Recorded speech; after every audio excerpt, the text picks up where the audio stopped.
Hər vaxtınız xeyir olsun Çinarə. Bəli, irəliləyən dövr ərzində ipoteka faizləri azala bilər. Elə təhlillər də göstərir ki, bundan əvvəlki illərdə faiz göstəriciləri 10% idisə, artıq indiki məqamda 7%-ədək azalma var. Və təbii ki, bunun da əmlak bazarına müəyyən təsirləri olacaq. Hansı təsirləri olacaq? Bununla bağlı detallı informasiyalar isə ilə hazırda qonağım Azərbaycan Qiymətləndiricilər Cəmiyyətinin sədri Vüqar Orucdan alacağıq. Xoş gördük Vüqar bəy. Təfərrüatları buyurun sizdən eşidək.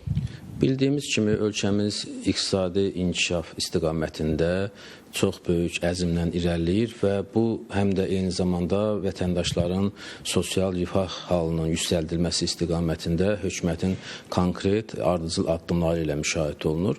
Belə bir vəziyyətdə vətəndaşların mənzil əlçatanlığının təmin edilməsi üçün bir sıra addımların atılması gözlənilir. Çünki bilirsiniz ki, həm ipoteka və kredit zəmanəti fondu, həm MİDA tərəfindən bu istiqamətdə ciddi addımlar atılır. Düşünürəm ki, artıq bu istiqamətdə də müəyyən islahatların aparılması vaxtıdır. Belə ki, ipoteka faizləri əvvəllər sizin də qeyd etdiyiniz kimi yüksək idi. İndi hal-hazırda 7-8% arasıdır və yaxın gələcəkdə bu faizlərin enməsi vətəndaşların daşınmaz əmlak bazarında öz istəklərinə uyğun olaraq mənzilləri əldə etməsinə çox böyük təkan verə bilər və eyni zamanda ipoteka ödənişləri illərinin artırılması, ilkin ödəniş faizlərinin azaldılması, ha belə ipoteka almaq imkanları olan əhalinin sayının artırılması, yəni özəl sektora bunun tətbiq olunması, az təminatlı ailələrə daha çox yönəldilməsi, eyni zamanda bu istiqamətdə hətta bir çox xarici ölkələrdə var bu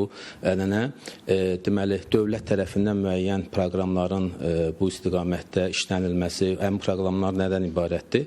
Dövlət özü müəyyən ipoteka risklərini özlərinə götürür və hətta az gəlirli ailələrə belə ipoteka kreditləri verir ki, onların mənzilləri olsun və bu istiqamətdə eyni zamanda ölkənin iqtisadiyyatına mühüm töhfə verilmiş olsun. Yəni bu istiqamətdə təbii ki, islahatların aparılması zəruridir. Çünki bütün istiqamətdə sosial islahatlar aparılırsa, məhz bu istiqamətdə də ola bilər. Düzdür, bu cür islahatlar aparsa daşınmaz əmlak bazarında müraciətlərin sayı artacaq və bu da qiymətlərin eyni zamanda artımına səbəb ola bilər. Amma bunu tənzimləmək üçün təbii ki, sosial proyektlərin həm sayının, həm çərçivəsinin genişləndirilməsi sözgedən prosesin də tənzimlənməsinə səbəb ola bilər.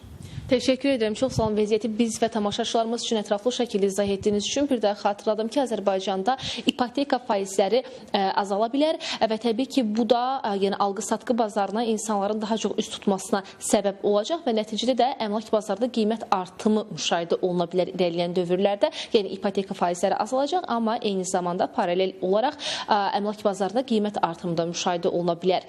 Çatdıra biləcəklərimiz bu qədərdir. Söz yenidən sizdədir. Təşəkkürümü bildirirəm. Rəqsənə məlumatı bölüşdüyün üçün elə bu işbazlar üçün yaxşı bir fürsət olaraq da dəyərləndirilə bilər. Dırnaqarası yaxşıdan söhbət gedir və elə ipoteka faizlərinin hələ azalması ilə bağlı xəbərlər yeni yayımlanır. Artıq mənzillərin qiymətinin artacağı ilə bağlı informasiyalar da paralel şəkildə paylaşılır. İpoteka faizlərinin azalması bu baxımdan edilir ki, insanlar mənzil ala bilsinlər, amma tez bir zamanda daşınmaz əmlakın qiymətini artırmaq da lazım deyil. Yəni son illərdə xüsusilə də gənclər ev almaqda çətinlik çəkirlər. Bu baxımdan da ipoteka faizləri azaldılırsa heç olmaz.